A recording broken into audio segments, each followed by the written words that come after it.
The NFL season is over. We're more than 200 days away from witnessing another meaningful game. There's only one way to get through the next few months: keep talking about football. We've reached the portion of the program in which we pick apart the Super Bowl and discuss the lessons learned, especially as they pertain to the team we follow most. Around here, for better or worse, that team is the Tampa Bay Buccaneers. The time around, that's an especially tricky exercise because almost nothing happened Sunday night between the Patriots and Rams. Really, you could boil Super Bowl 53 down to 5 minutes in the fourth quarter.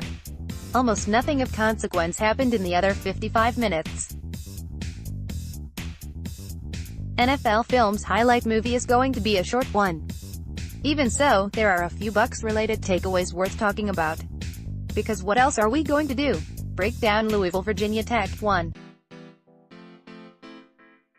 Performance under pressure. Bill Belichick's Patriots improved to 11-2 in the playoffs against quarterbacks with 3 or fewer seasons of NFL experience. I think you see why they are so good, and why they've done it for so long, Rams quarterback Jared Goff said of the Patriots. You have so much respect for them, and you really understand why now. It sucks. I didn't do enough. At the same time, it's 3-3 in the fourth quarter, and we had our chances. We didn't take advantage of those chances, and that's my job. Only Goff can speak to whether he was overcome by the moment, but the numbers don't offer any evidence to the contrary. Rams, among the highest scoring and most efficient offenses, delivered one of their worst performances in 2 seasons under coach Sean McVay.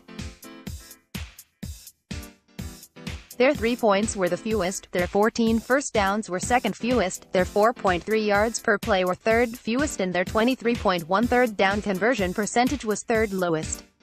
What happened? The Patriots pressured Goff on more than 40% of his dropbacks, according to Pro Football Focus. His passer rating on those dropbacks: 10.7, 82% worse than during the regular season.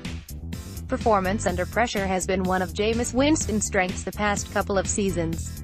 In 2018, his 84.9 passer rating ranked 6th among qualifying quarterbacks. In 2017, his 84.4 rating ranked 2nd to only Tom Brady, 96.6. That might be a sign of growth, it might be a fluke. Performance under pressure tends to be volatile from one season to the next and offers little predictive value.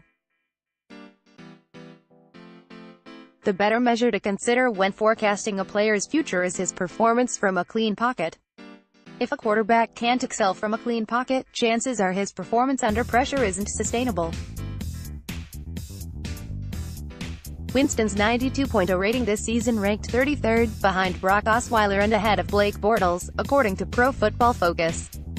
The Patriots counter-pressure by throwing quick passes, and the strategy worked to great effect in the Super Bowl. Brady's quick release, 2.44 seconds, neutralized All-Pro defensive tackle Aaron Donald, whom New England held to 1 pressure, a season low. Quick passes aren't Bruce Arians' forte, so the Bucs will counter pressure in 2019 by giving Winston ice baths after games. Point 2.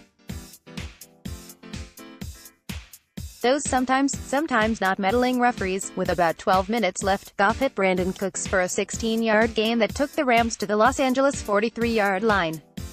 Todd Gurley followed up with a 10-yard run around the left tackle, and suddenly the Rams looked as if they were in rhythm. Until they weren't. The referees negated Gurley's run, which would have been the second longest of the game for Los Angeles, because they said Rams center John Sullivan committed holding. If Sullivan committed holding on that play, then Maroon 5 put on a good halftime show. On the next play, 1st and 20, Goff, rather than make a risky throw downfield, took off and ran. As he approached the right sideline, however, defensive back Jonathan Jones clocked him.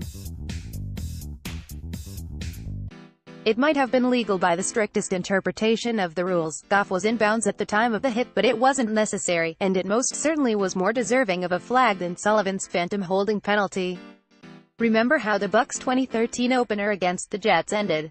Referees didn't hesitate to call on penalty on linebacker Levante David when he shoved quarterback Geno Smith as he was running out of bounds. The penalty put Nick Folk in position to kick a game-winning field goal. This offseason, the defensive pass interference non-call in the Rams-Saints NFC Championship game will be a hot topic and might even inspire rule changes, but the NFL's first order of business should be ensuring consistency in what constitutes roughing the passer. We've seen too many games shift because of referees' arbitrary enforcement.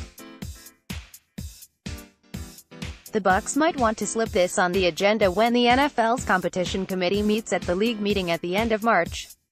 Considering Arians' style of offense, chances are Winston will end up on his butt about 100 times this season. Point 3. It's the players, not the plays. After penalties stalled the Rams' drive, the Patriots seized control. Brady hit 4 straight passes, and Sony Michel punched the ball into the end zone for the game's only touchdown. Brady was surgical on the drive, but there wasn't anything particularly special about his passes or the plays, especially the 3 preceding Michel's touchdown. In fact, New England called the same play each time. Julian Edelman ran to the middle, Rex Burkhead ran a hitch route on the outside, and Rob Gronkowski lined up in the slot and ran a seam route, a route in which the receiver runs a go route and the quarterback waits for him to clear the depth of the linebackers. Edelman caught the first pass for 13 yards, Burkhead caught the next one for 7 yards, and Gronkowski caught the final one, a perfectly thrown ball, for 29 yards. It turns out that Belichick vs. McVay was one of the most overhyped storylines of this Super Bowl. In this sequence, the most pivotal of the game, neither was a factor. Nothing revolutionary happened. No jet sweeps, reverses or flea flickers. Just the same play 3 times in a row. Arians might very well be a good coach. Maybe he squeezes a win or 2 more out of this team that Dirk Koetter couldn't. What Super Bowl 53 reinforced, however, is that players rule the NFL. Preparation matters from Monday to Saturday, but come Sunday, it's all about execution. The good players not only do their jobs but they do them consistently.